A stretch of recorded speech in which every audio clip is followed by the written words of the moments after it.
I think the only reason I wrote The Secret of Love with Chris Heath was because you introduced me to the world of writing. And then you proceeded to write 5 books, right? 10, actually. How many? 10, including the curriculum. No, really? It's been Mhm. 10? Mm-hmm. Wow. Ending with Seduced by Consciousness. That Ending so was far. so far. Do you have Right. another one in the hopper? Possibly.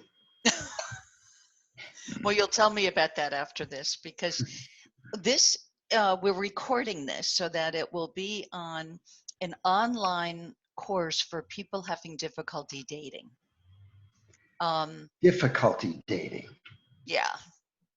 You know, a lot of people, especially in our age range, and I call it prime of life. A lot of people call it midlife or elders. I call it the prime of our life because our heads are screwed on better, and we've been kept quite active through our lives. So anyway, I Some of us am, have. say again. Some of us have. Some of us have, right? Yeah. You have. You've been hiking and Yeah, I feel very active. yeah. So you've got a really interesting story of how you don't even look to date and it happens to you.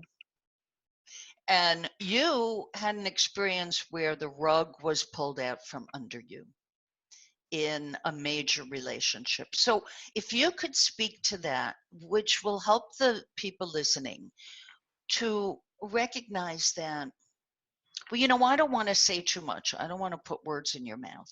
So I You're just already want, doing it. what's that?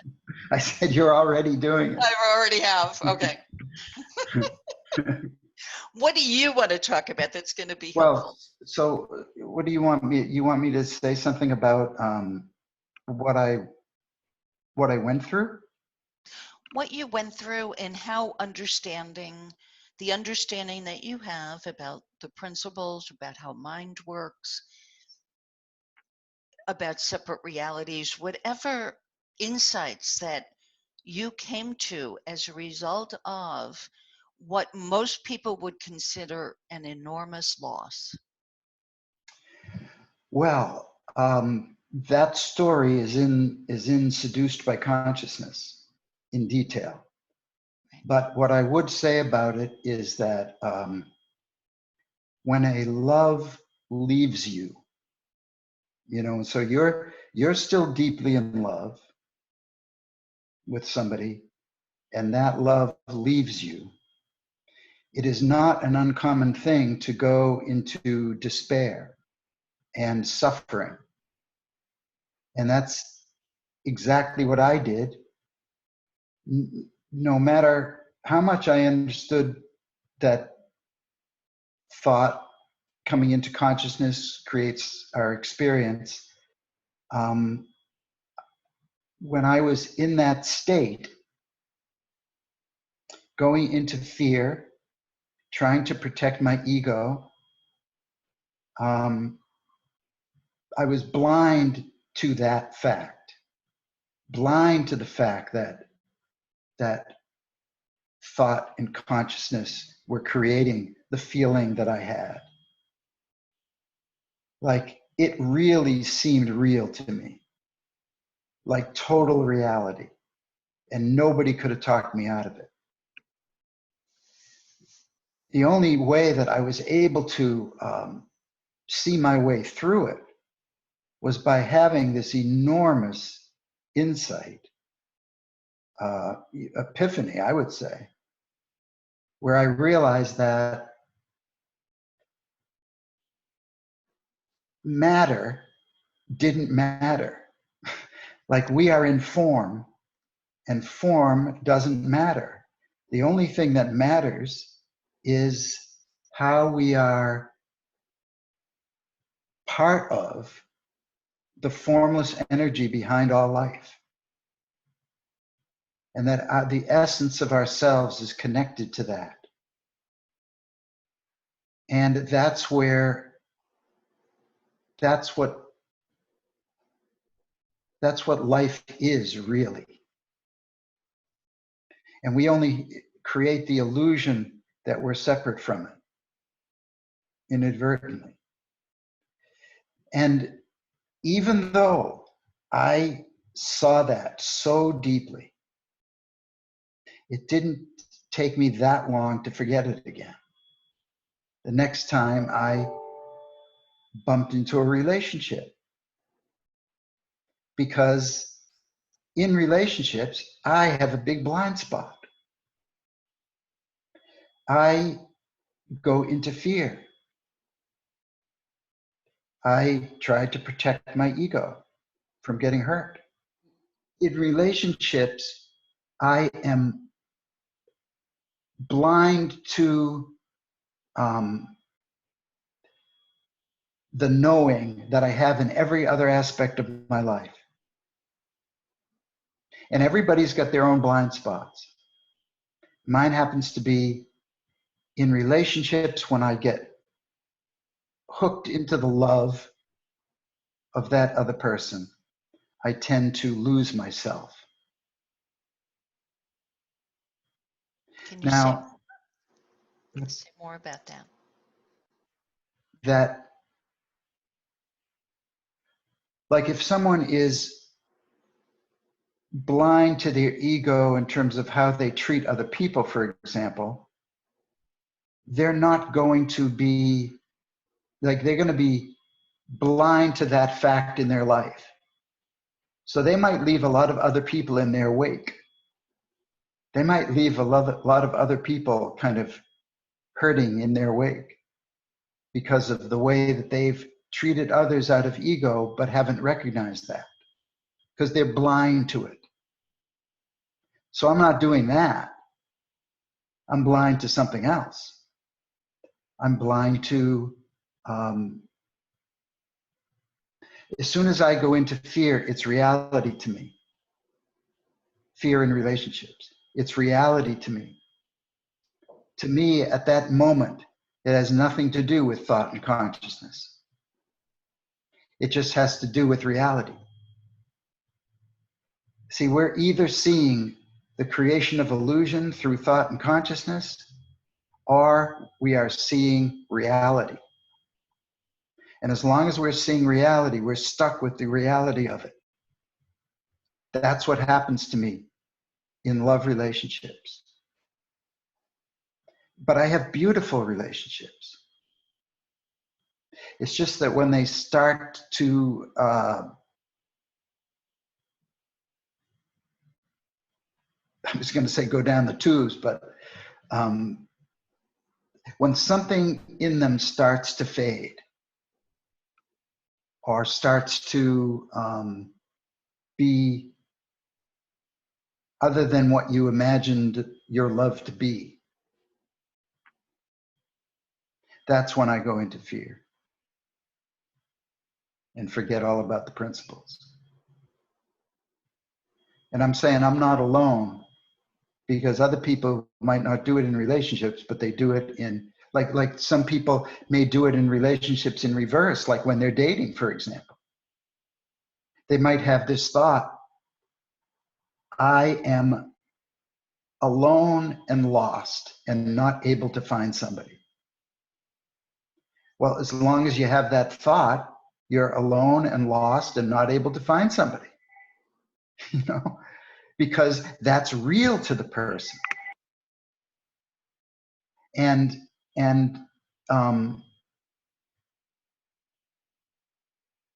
you can't talk them out of it, but you could attempt to help them see how it is just creation of illusion through our use of the power of thought that comes through the senses and feels so real to us.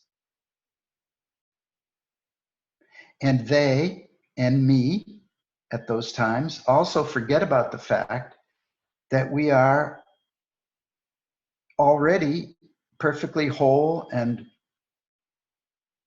fine and pure love within the essence of who we are. So when people are dating, they often fall into the trap of thinking they'll be happy if they find someone out there. And that's the only way they're going to be happy is if they find someone out there. What came to mind when you were talking was the story that Tikin and his wife have about when they came upon a really difficult decision concerning their relationship, that they would just, they would absolutely not talk about it unless the feeling was really nice between the two of them. Right. Have you found that that really is a guidepost that really, really helps move any conversation, no matter how difficult the conversation is? It'll Well, it's move you interesting. forward if you I would talk about it in a nice state of mind. I would like to be that way. I aspire to be that way. Now, the interesting thing is when your partner does not share the same intention, and it's their intention to talk about it from a different state of mind, like an unhealthy state of mind, then you can either say, I'm not talking about it right now because I'm not in a good state of mind, or you can engage when you're not in a good state of mind. So the question is, which way does it come out better? You know? What It's about not as easy. It's not as easy when a couple is in a different space. You know, when both people in the couple know that it's not wise to talk about it from a down state of mind, or a frustrated state of mind, or an angry state of mind, or fearful state of mind, or any of those things, or even a worried state of mind. You know, if a couple realizes that together, and the reason you don't want to talk about it in that state is because your mind is too like, and it's hard to hear something new and fresh at that time. you're not in your right state of mind? You're not in your right state of Hard mind. to hear anything. Hard to hear new insight from wisdom, that's for sure. Yeah. What if, say, your partner doesn't understand that and wants to engage when they're not in a bad state, and you try to buy some time and say, I really want to talk to you about this, but I want to be in a better state for both of us when we do talk about it. Mm-hmm. And they say, no, it has to be now. Mm-hmm. And what if at that point you just listen? Just Well, listen. that's what I was just going to say. That engaging. That's what I was just going to say. That's when any couple gets into a difficulty with each other. Yeah. There are two factors that make a difference, and that is a feeling of love and listening. Yeah. And with a feeling of love and listening, any so-called problem is going to be able to be heard and dealt with in a really nice way, yeah, or in as nice a way as possible. And that's possible for any excuse me situation that comes up between people. Yeah. Yeah. But since this is supposed to be about dating, it's what is in the mind of the person who is seeking a date. You know, you like if you pin your happiness on finding a date, or finding a love of your life through a date or something like that, you're giving yourself up to the outside world, and it's luck if it happens. You know, you're talking to the choir. Yeah, but when people are, well, there are also listeners out there right now. Right, right.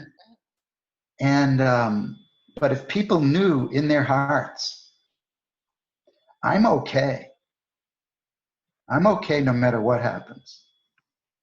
And, like, yeah, I'm gonna try for this date, but if it doesn't happen, it just like wasn't meant to be, Right, right.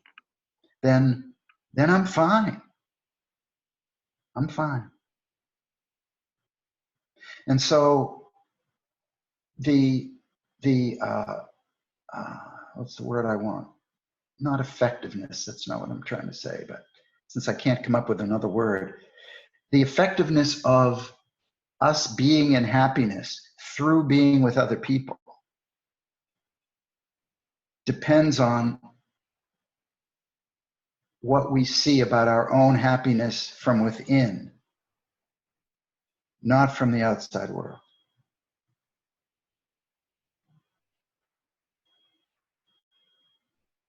Yeah, that's so true. To me, that is the key point to dating, relationships, anything that is between two people, is recognizing the world is in here, is within us, within our Right. own mind. It's not out there. It's not how somebody else is behaving, what somebody else thinks of us, even what they think about the relationship. It's has nothing to do with that, which could sound impersonal and cold, but it's really the reverse. It's knowing that we don't have to depend on another person for our gratification and our happiness. Wow, that really lets people off the hook. There Yeah. goes So I actually have a question for you. Is that okay? Because you, I happen to know for a fact, used to be one of those people who pinned your happiness on what was happening in the dating world. And then you switched. What happened to you that made you switch? You used to talk to me about it. I and know. I used to talk to you, and yeah, absolutely. Like my life depended on being in a relationship. And lo and behold, out pops a book on relationships. And I have to say that the only reason this book turned out so great is because I was single, because it forced me to get somebody to help me write the book. How can I put out a book on relationships as a single person? So that made me realize that, life is perfect. We just have to embrace it. It's perfect the way it is. It's just a matter of embracing what it is. I am thrilled with the men that I have known in my life. I got to know not for long periods of time. I've had lots of short relationships, but it's been wonderful to get to know different people. That's why I can go on a date. My idea is I'm going to have fun and meeting somebody new, and I have no expectation of it going anywhere. In fact, I'm shocked when it does. What switched in your mind to now see that as opposed to what you were seeing before? How do you put these things into words except for the fact that I know my happiness has nothing to do with anything outside of myself, anything, including where I live, who I live with, um, none of that. Mm-hmm. I used to think, oh, I never had children. I'd love to get with a man who has grandchildren. That would be, oh my God, incredible. And so, where I get my grandchildren kicks? When I'm out and about walking, my favorite place to walk is around a reservoir, and there's always babies and dogs and strollers and children. And I have nieces to adore. And it's everywhere. It's not in the package we think it's going to come in, because that's our own imagination. Yeah, and the package is in the outside world. In the illusion. In the illusion. Yeah. Everything about the outside world is illusion. Everything. Because we can never know what it is but for our own thinking. Thank you for saying that. Yeah. Say it again. Anything that's happening out there in the world, yeah. including a date or including a relationship, all happens within our head. Yeah. It comes to us through our thinking. Yeah. We never know what it is for real. Right. We can't know what it is for real. It's impossible because it always comes through our own thinking. Our own personal reality. Something is real out there, but we would never know what it is. Right. Right. You know, I was reminded of something in the conversation before when we were talking. You know, this notion of if it's meant to be, it will be. Yeah. Yeah. Yeah. You know, I don't really know whether that's true or not. Yeah. Right. But the fact is, if you have that, as like a guiding belief, I guess, in your head, yeah. then you're going to be fine no matter how things work out. Yeah. It's either going to be, it could even be wrong, but you're going to be fine because you got that in your head. I'm so glad you said that, Jack, because I've used that exact phrase several times recently. It's as though things happen for a reason. I'm not a believer in any phrase, anything. But what I do see is the metaphor of nature. Nature has its own course. It's not dependent upon us in any way, shape, or form, unless we build a canal or a beaver builds a dam or whatever, But nature itself, there are twists and turns in the river, and we're part of the flow of life. Whatever twist and turn comes to us, I am seeing more as a gift, because even if it is a challenge, there are a lot of challenges in life.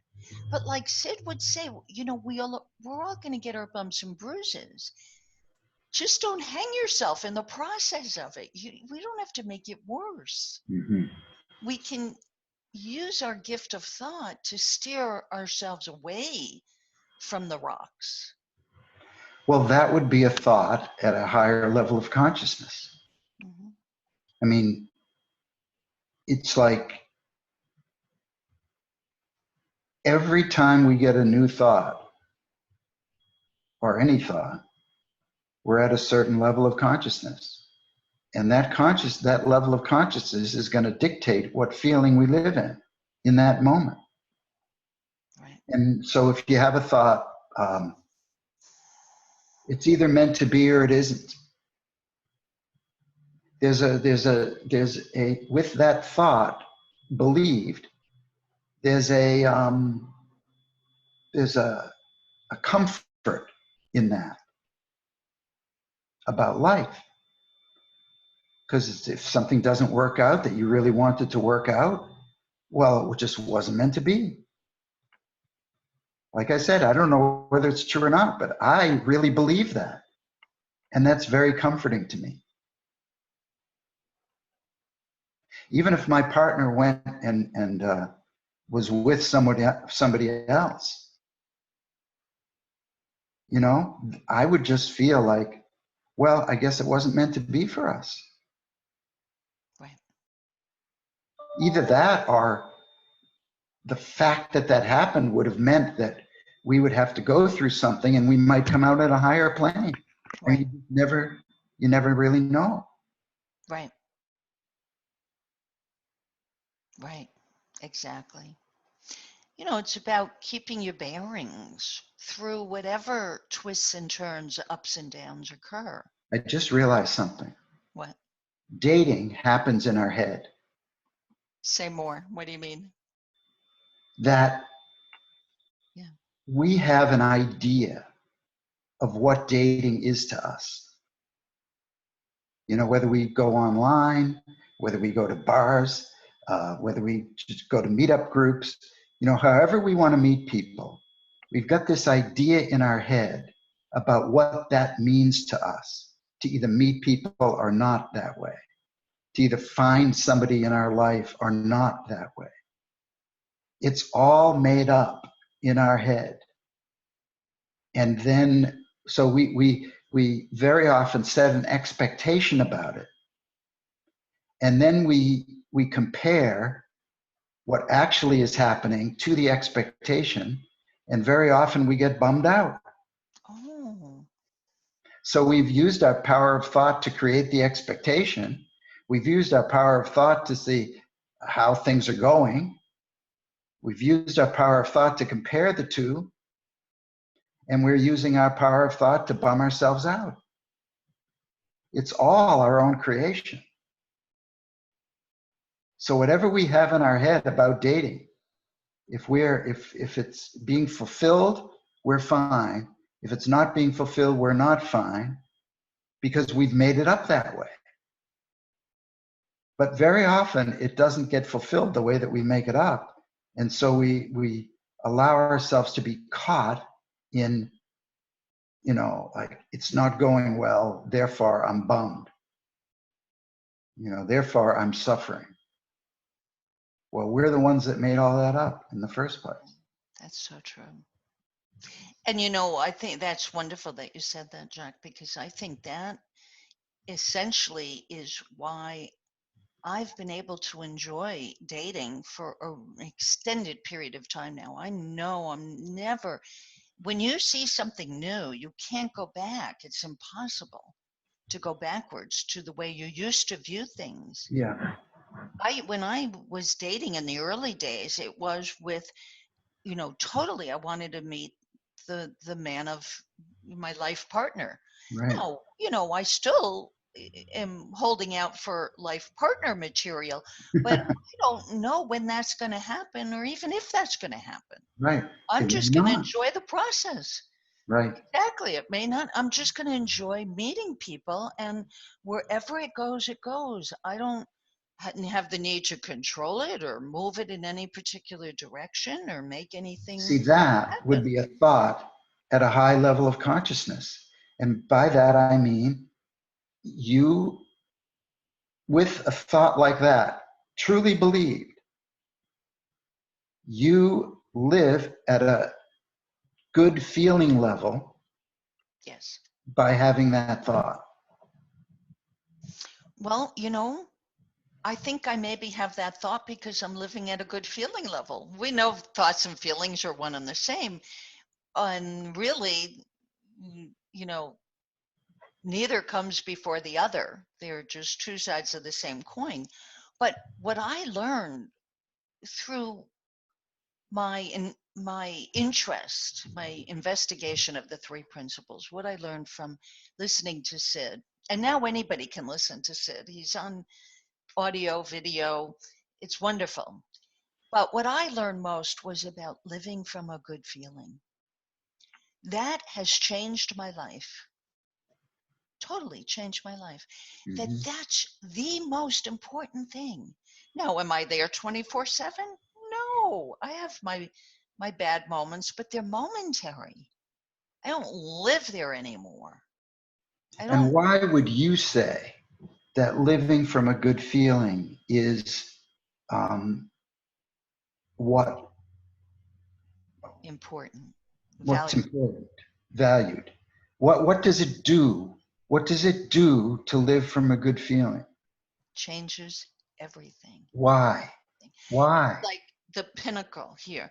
When people are in a nice state of mind, they see things more clearly.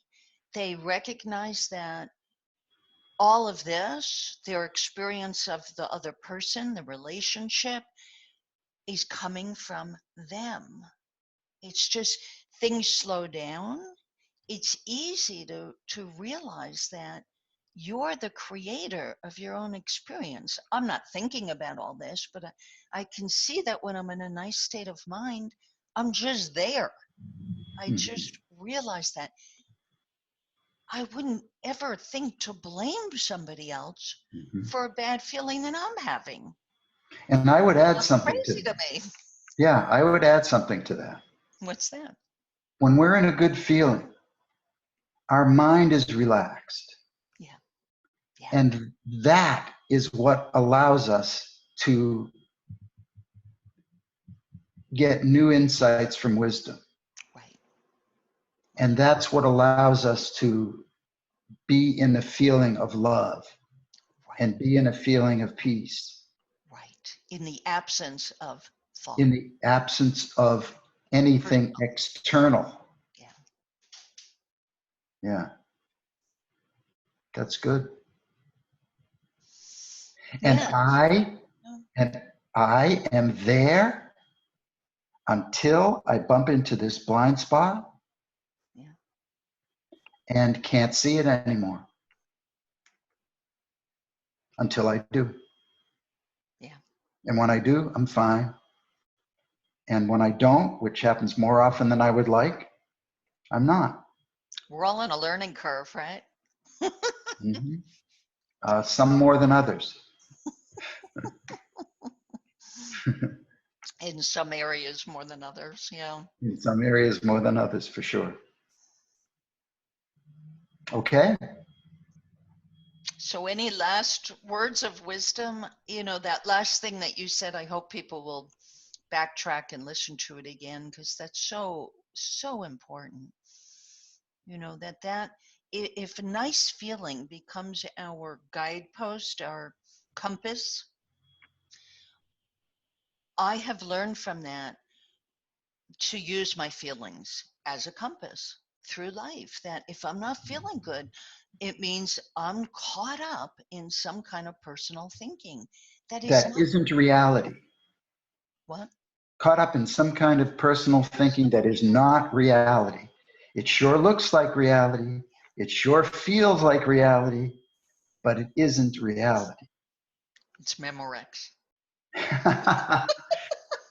I don't even think people can relate to that That's anymore. right. Giving my age away there, right? Yeah. Oh. Well, Jack, thanks so much. I'm going to turn off the recording, but will you stay on for a second? I just wanted to tell you about. Okay. Thank you so much. Thank you. It It's was a great doing pleasure. this with Okay. you. Great. And everybody who's listening, look for Jack's books. Just go to Amazon. Jack Pransky, Pransky. Okay. Thank you. I appreciate that.